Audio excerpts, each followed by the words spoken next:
You're probably wondering, how could a game that simulates family life make the Still Gold list? Well, The Sims 3 especially, and the Sims franchise altogether, is incredibly special to me. I remember playing these games back when I was really young, and not gonna lie, I still fire them up for a laugh every now and then today. You're probably thinking, this is slightly out of touch from what you usually make videos on game-wise, and you'd be right. But the deeper you go, you'd also be wrong, if that makes sense. I know it doesn't to me. Because while there is playing this game like a normal human being and creating a family life and enjoying it, there's also the more sadistic side.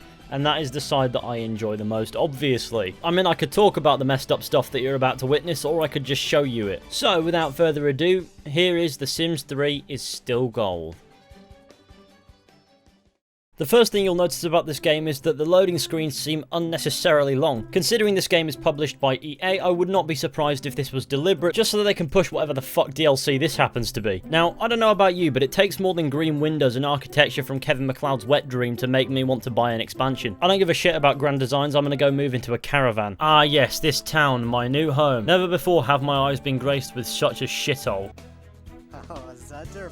Oh my god, boys, I think I've invented the Sasquatch. What the fuck?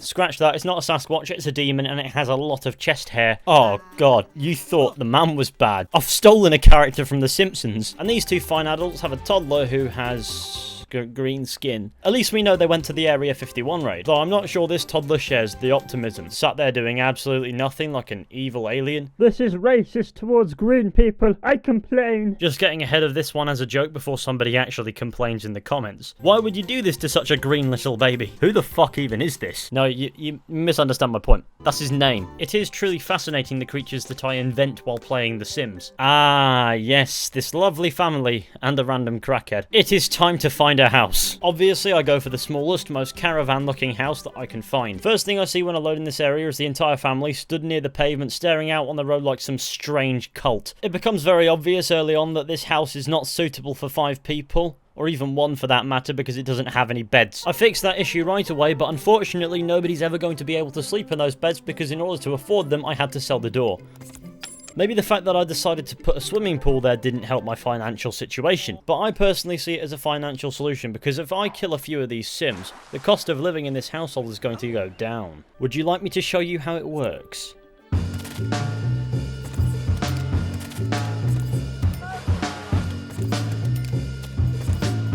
And now we wait. Currently they're having a great time in the swimming pool, but little do they know that they're in mortal peril. I know I should feel guilty about the fact that I'm killing them, but I'm more guilty about the fact that I made this woman fluorescent yellow.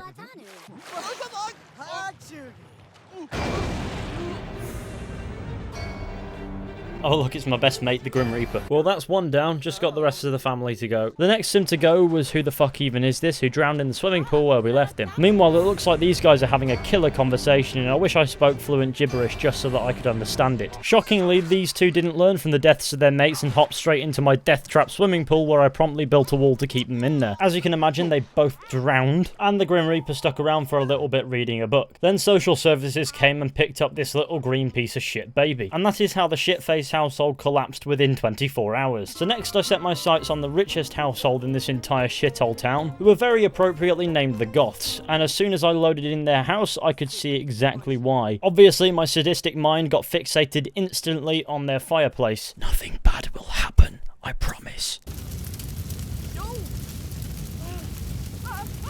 My favourite part about this is the fact that he's on fire and doesn't seem to give a shit. You know what this scene needs?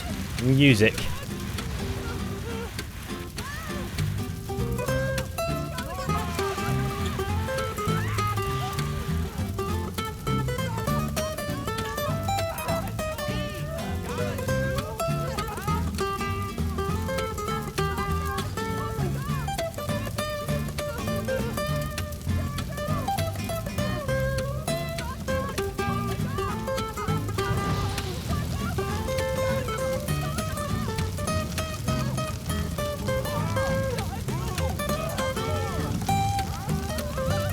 I like how goths seem to be immune to fire, but the moment you stick them out in the sunlight, they just melt.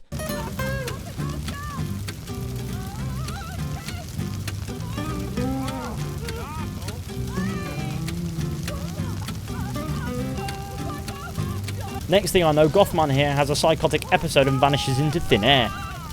Calm one, lad. See you next time. Eventually, the fire went out on its own and the Grim Reaper finally showed up to confirm that that man has in fact died. Though I'm personally convinced that he just slipped into another dimension, which proves that alongside the Earth's curvature, the moon landings, and Australia, this is another one of those naughty hoaxes. Alrighty, all that's left is to kill the lady of the house, and suddenly that'll be another kid in the care of social services. I'm really keeping those fellas in a job. I am doing God's work. Next thing I know, the woman that I have complete control over is on the rooftop contemplating suicide. Meanwhile, in front of the garage, the kid's having an absolute breakdown. The woman whose name escapes me then drives to the centre of town to the park where she sleeps on a bench. She then proceeded to visit random households of people she did not know and sleep in their beds. I watched this process repeat quite a few times. What the fuck? This depressing process led her to setting fire to her own home. By some chaotic miracle, she survived, which is nice people speak for whoever's trying to kill her isn't trying hard enough. We're on to attempt number 2 and we've already gained a ghost spectator. Apparently when you're in a massive panic because your house is on fire, you tend to forget about the presence of the paranormal. That or you're already flapping your arms like a massive lunatic, so what's the point in wasting extra effort? So in the midst of this fire, I get a notification telling me that it's nearly her birthday. Now I think that we have other things on our mind right now. She survives the second fire, so I put into effect my plan to put more hazardously placed wooden furniture, just so that there's no escaping the flames this time. All that's left is to kick back, stick on some tunes and watch.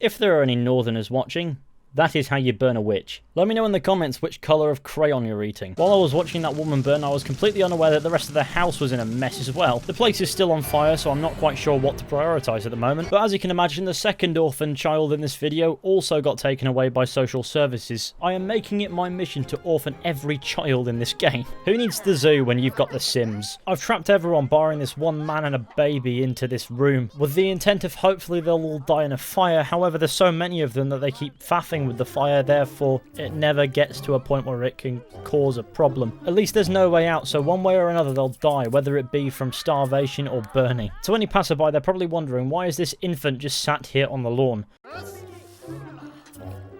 Meanwhile, my plan to kill all these Sims just doesn't feel like it's working because they're all just stood in puddles of their own piss. I don't see any poos, so I guess that's how they're surviving. Also, why are they all thinking about the same baby? Is this some Nancy cult or something? What is going on? Also, that baby is very clearly not related to any of these weirdos. Who'd have thought that a game as innocent as The Sims could be so sinister? Nothing is sacred when I come to town. Now, I have no idea why, but these guys just won't die. And so I went into the options and made sure that aging was at its lowest possible setting, so it was everyone's birthday at once. But they still wouldn't hurry up and die. I feel truly defeated. I've been outsmarted by The Sims. The game is fighting back, and honestly, can you blame it? Oh, look at that, a balloon.